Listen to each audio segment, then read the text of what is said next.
Students, हम NCERT की examples करेंगे on the topic of fluids. तो इसमें सबसे पहले example number 9.1, the two thighs bones famers each of cross-sectional area 10 centimeter square support the upper part of human body of mass 40 kilogram. Estimate the average pressure sustained by the femurs. तो इसमें यह कहा गया है कि जो दो Thai bones हैं जिनको फेमर्स कहा जाता है, तो इनका जो क्रॉस सेक्शनल एरिया है बोन्स का वो 10 सेंटीमीटर स्क्वायर है। तो ये बॉडी के ऊपर के पार्ट को सपोर्ट करती हैं जिसका मास है 40 किलोग्राम। तो हमने बताना है कि इनके ऊपर फेमर्स के ऊपर कितना प्रेशर लगता है। तो जिस तरह से आपको पता है कि प्रेशर जो होता है that is equal to force per unit area. तो पहले तो एरिया जो है उसको हम लिख सकते हैं, एरिया जो हमें दिया गया है वो दिया गया है 10 सेंटीमीटर स्क्वायर। तो दो का है इसलिए टोटल बन जाएगा 2 इंटू 10 सेंटीमीटर स्क्वायर, जिसको हम लिख सकते हैं 10 इंटू 2 20 हो गया। तो सेंटीमीटर स्क्वायर का अगर हम मीटर स्क्वायर बनाना चाहें तो हमारे पास बन जाएगा 10⁻⁻⁴ मीटर स्क्वायर, क्योंकि एक सेंटीमीटर में अगर हम एक सेंटीमीटर को देखेंगे मीटर में कन्वर्ट करना चाहेंगे तो वो हो जाएगा 10⁻⁻²। तो जब उसका स्क्वायर हो जाएगा तो 10⁻⁻⁴ metre square. The force acting on them is 40 kilogram weight, यानी उसको अगर हम 40 को मल्टीप्लाई कर देंगे 10 से तो 10 हमने क्या लिया, एक्सेलरेशन ड्यू टू ग्रेविटी की वैल्यू। तो हमने 10 एक्सेलरेशन ड्यू टू ग्रेविटी की वैल्यू ली तो ये फोर्स आ गई हमारे पास 400 न्यूटन। तो ये फोर्स नीचे की ओर लग रही है, तो ये दोनों फेमर्स के ऊपर परपेंडिकुलर लग रही है। तो इसका मतलब एवरेज प्रेशर जो हो जाएगा that is force divided by area. तो फोर्स हमारे पास 400 है, तो एरिया जो है वो बनता है 20 इंटू 10⁻⁻⁴। तो इसको अगर हम कैलकुलेट करेंगे वी गेट 2 इंटू 10⁵ न्यूटन पर मीटर स्क्वायर। तो इस तरीके से हम इसको कैलकुलेट कर सकते हैं। ये हमारे पास हमने ये फर्स्ट क्वेश्चन जो है इस तरह से सॉल्व किया। तो इसी तरह क्वेश्चन नंबर 2 जो है एग्जांपल 2 है, what is the pressure on a swimmer 10 metre below the surface of a lake. तो एक स्विमर जो है वो जो लेक है उसके सरफेस से 10 मीटर नीचे स्विम कर रहा है, तो हमने बताना है उसके ऊपर प्रेशर कितना लगेगा। तो आपको यहाँ पर जो डेप्थ दी गई है या जिसको एच से हम रिप्रेजेंट कर सकते हैं दैट इज़ 10 मीटर, वो 10 मीटर के बराबर है। और जो इसमें हमारे पास डेंसिटी होती है वाटर की दैट इज़ 1000 किलोग्राम पर मीटर क्यूब। तो जी की वैल्यू को हम 10 ले लेते हैं to make our calculation easy. तो आप लोगों को पता है कि जो टोटल प्रेशर लगता है उस स्विमर के ऊपर, जो टोटल प्रेशर लगेगा that is the atmospheric pressure plus जो डेप्थ की वजह से, जितनी डेप्थ के ऊपर है वो उसकी वजह से जो प्रेशर लगेगा, आपको पता है ρgh जो है वो प्रेशर लगता है जितना भी कोई पर्सन डेप्थ में हो। एच जो है वो डेप्थ होती है यहाँ पर, रो जो है वो डेंसिटी होती है लिक्विड की, और जी होता है एक्सेलरेशन ड्यू टू ग्रेविटी। तो जो हमारे पास एटमॉस्फेरिक प्रेशर आ जाएगा वो 1.01 इंटू 10⁵ पास्कल होता है, प्लस इसमें जो हम रो की वैल्यू हम यूज़ कर लेंगे कितनी 1000, तो इसकी जी की वैल्यू 10, और जो एच है कितनी डेप्थ पर वो स्विम कर रहा है 10। तो इसको अगर हम कैलकुलेट करते हैं ये बन जाता है 2.01 इंटू 10⁵ पास्कल। तो इसमें ये लगभग हो जाता है 2 एटमॉस्फेयर के बराबर, क्योंकि एक एटमॉस्फेरिक प्रेशर जो होता है वो होता है 10⁵ पास्कल के बराबर। तो ये लगभग 2.01 है, उसको लगभग हम 2 ही मान सकते हैं, 2 इंटू 10⁵ पास्कल, जिसको हम कह सकते हैं 2 एटमॉस्फेयर। तो ये 100% इंक्रीज हो गया फ्रॉम द सरफेस लेवल। तो जो एटमॉस्फेरिक प्रेशर था उससे 2 टाइम्स हो गया। तो 100% इंक्रीज हो गया। तो at a depth of 1 kilometre the increase in pressure is 100 atmosphere. Submarines are design to withstand such enormous pressures.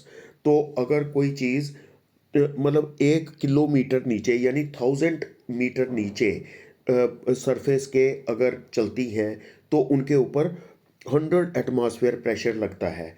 तो सबमरीन जो कि इतनी डेप्थ पर आमतौर पर चलती हैं तो उनको स्पेशली डिज़ाइन किया जाता है ताकि वो इतने प्रेशर को बर्दाश्त कर सकें। ये ना हो कि इतने प्रेशर की वजह से वो डैमेज हो जाएं, ख़राब हो जाएं। तो उनको ऐसा डिज़ाइन किया जाता है कि वो इतना प्रेशर जो है वो विथस्टैंड कर जाएं। उसके बाद नेक्स्ट है हमारा क्वेश्चन नंबर 9.3। इसमें ये बताया गया है the density of the atmosphere at sea level is 1.29 kilogram per meter cube. Assume that it does not change with altitude. Then how high would the atmosphere extend? तो जो density है atmosphere की सी level पर वो है 1.29 kilogram पर metre cube.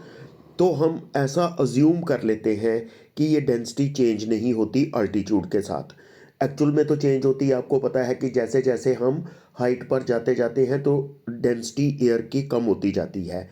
लेकिन यहाँ पर ये अज्यूम किया गया है कि मान लीजिए डेंसिटी चेंज नहीं होती, तो फिर इस हिसाब से अगर डेंसिटी चेंज ना हो तो कितनी हाइट तक जो एटमॉस्फेयर है वो एक्सटेंड करेगा। तो आपको पता है फार्मूला रो जी एच जो होता है वो किसके बराबर होगा, वो होगा प्रेशर के बराबर। तो इसमें हमारे पास डेंसिटी कितनी दी हुई है 1.29, तो जी की वैल्यू 9.8, तो एच जो है वो हमने निकालना है। तो ये किसके बराबर बन जाएगा, ये हमारे पास बन जाएगा जितना कि जो सी लेवल के ऊपर हमारा एटमॉस्फेरिक प्रेशर है। तो 1.01 इंटू 10⁵ पास्कल। तो एच अगर हम देखेंगे तो बाकी टर्म्स को हम नीचे ले आते हैं तो it will become 7989 metre which is nearly equal to 8 kilometre. तो जो हाइट होगी एटमॉस्फेयर की that will be equal to 8 kilometre. तो नेक्स्ट क्वेश्चन जो एग्जांपल नंबर हमारी 9.4 है, इसमें यह कहा गया है at a depth of 1000 metre in an ocean what is the absolute pressure, what is the gauge pressure, find the force acting on the window of area 20 centimetre into 20 centimetre of A submarine at this depth the interior of which is maintained at sea level atmospheric pressure. The density of sea water is 1.03 into 10⁻³ kilogram पर metre cube. जी हमने लेना है 10 metre पर second square. इसमें देखिए बच्चों क्या क्या पूछा हुआ है हमसे। हमें एक तो बात बताई गई है कि डेप्थ कितनी डेप्थ पर हमने जाना है, 1000 मीटर की डेप्थ है, ठीक है। उसके बाद डेंसिटी हमें बताई गई है इसकी वाटर की, जो सी का वाटर है उसकी डेंसिटी बताई गई है 1.03 इंटू 10⁻³ किलोग्राम पर metre cube.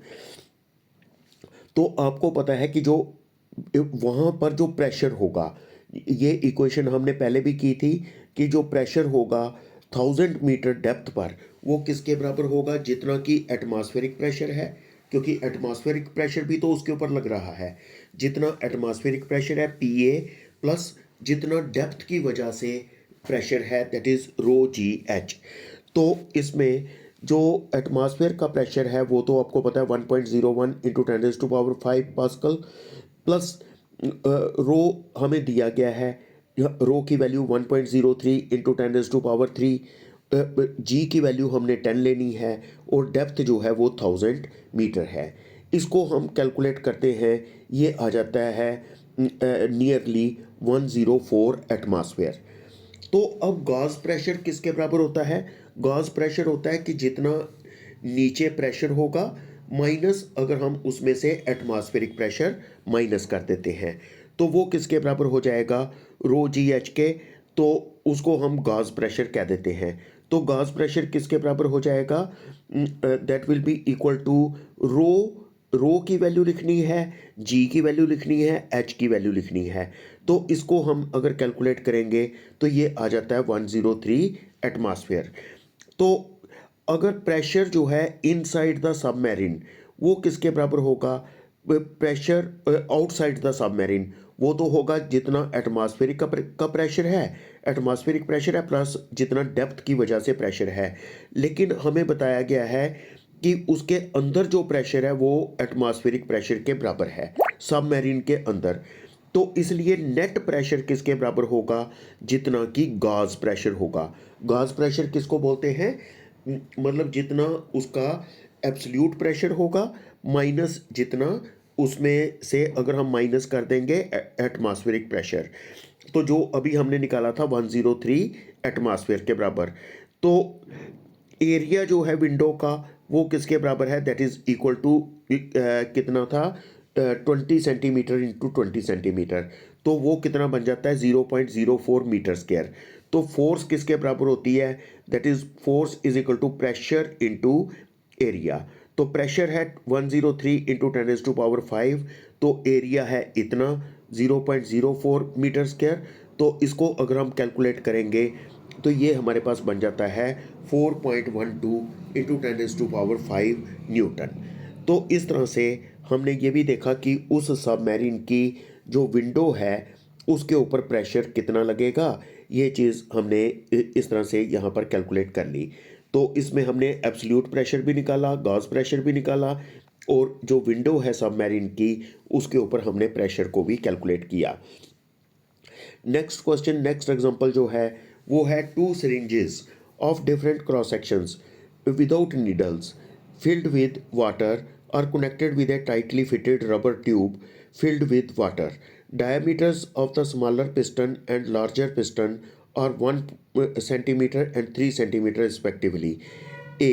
Find the force exerted on the larger piston when a force of 10 Newton is applied to the smaller piston. If the smaller piston is pushed through 6 centimeter, how much does the larger piston move out?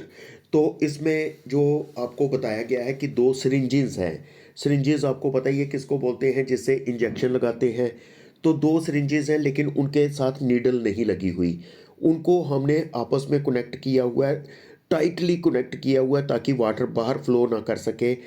Tightly fit किया हुआ है rubber tube के साथ जिसमें water भरा हुआ है।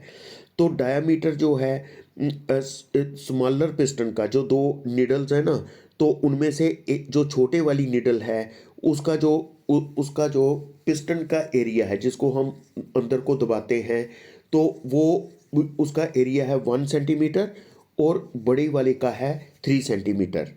ठीक है। तो हमने बताना है कि force exerted on the larger piston, larger piston के ऊपर फोर्स कितनी लगेगी जब हम 10 न्यूटन फोर्स लगाते हैं स्मॉलर पिस्टन के ऊपर। तो अगर जो स्मॉलर पिस्टन है उसको हम 6 सेंटीमीटर मूव करते हैं तो बताना है बड़ी पिस्टन कितना मूव करेगी। आपको ये बात पता है कि आपने इसके बारे में पढ़ा हुआ है पास्कल्स लॉ के बारे में। उसमें आपको पता है कि F1 divided by A1 is equal to F2 divided by A2। That is force per unit area. Pressure हर जगह पर सेम होता है, तो F1 by A1 that means pressure at the first piston is equal to F2 by A2 that is pressure at the second piston. तो मतलब ये हमारे पास था F1 by A1 is equal to F2 by A2। तो इसको हम क्या करते हैं, F2 को एक साइड रखते हैं तो हमारे पास बन जाएगा A2 by A1 into F1। ठीक है। तो सबकी वैल्यू लिख लेते हैं। इसमें A2 जो है वो होगा पाई इंटू उसका कितना है, रेडियस बनाना हो क्योंकि डायमीटर हमें दिया हुआ है 3 सेंटीमीटर, तो 3/2 रेडियस हो जाएगा। पाई आर, तो रेडियस जो है सेंटीमीटर में दिया था उसको मीटर में बनाने के लिए 10⁻⁻² साथ में लिखा तो उसका स्क्वायर। तो साथ में नीचे लिखा पाई, तो दूसरे का रेडियस जो था स्मॉलर वाले का तो वो था 1 सेंटीमीटर, तो 1/2 इंटू 10⁻⁻² का स्क्वायर। तो फोर्स कितनी लगाई थी हमने? छोटी पिस्टन को 10 न्यूटन। तो इसको अगर हम कैलकुलेट करते हैं तो ये बन जाता है 90 न्यूटन। तो इसका मतलब ये है कि जो सेकंड पिस्टन है उसको फोर्स लगेगी। पूछा गया था कि सेकंड पिस्टन जो है, जो बड़े वाली पिस्टन है, उसको फोर्स कितनी लगेगी, that will be equal to 90 newton. हमने छोटी पिस्टन को कितनी फोर्स लगाई थी, 10 न्यूटन, तो बड़े वाले को लगी 90 न्यूटन। तो अब दूसरी बात पूछी हुई थी कि वो कितना डिस्टेंस मूव करेगा। जो बड़ी वाली पिस्टन जो है, छोटी को पिस्टन को हमने मूव किया 6 सेंटीमीटर, तो बड़े वाली पिस्टन जो है वो कितना डिस्टेंस जो है वो मूव करेगी। तो आप लोगों को पता है कि जो वाटर होता है वो इनकम्प्रेसिबल होता है, यानी जितनी वॉल्यूम लिक्विड की एंटर करेगी उतनी ही वॉल्यूम लिक्विड की लीव करेगी, क्योंकि कंप्रेस होता ही नहीं है। तो इसलिए L2 किसके बराबर हो जाएगा, A1 upon A2 into L1। तो A1 हमने लिख लिया जैसे पहले लिखा था, तो A2 को भी लिख लिया, और L1 जो है 6 इंटू 10⁻⁻², क्योंकि 6 सेंटीमीटर था तो उसको जब हम मीटर में चेंज करते हैं तो 6 इंटू 10⁻⁻² मीटर, तो डिस्टेंस कितना बन जाता है, 0.67 सेंटीमीटर। तो पहले को हमने 6 सेंटीमीटर मूव किया था, तो इसका मतलब बड़ी जो सिरिंज है, बड़ी सिरिंज जो है वो क्या करती है, 0.67 सेंटीमीटर डिस्टेंस जो है मूव करती है। तो इसमें हमने एटमॉस्फेरिक प्रेशर इग्नोर कर दिया। क्यों किया, क्योंकि दोनों पिस्टन्स जो हैं दोनों के ऊपर ही एटमॉस्फेरिक प्रेशर लग रहा है, इसलिए हमें किसी के लिए भी एटमॉस्फेरिक प्रेशर लेने की ज़रूरत नहीं है, क्योंकि दोनों एक दूसरे को कैंसिल कर लेंगे। तो एटमॉस्फेरिक प्रेशर को हमने यहाँ पर इग्नोर किया है।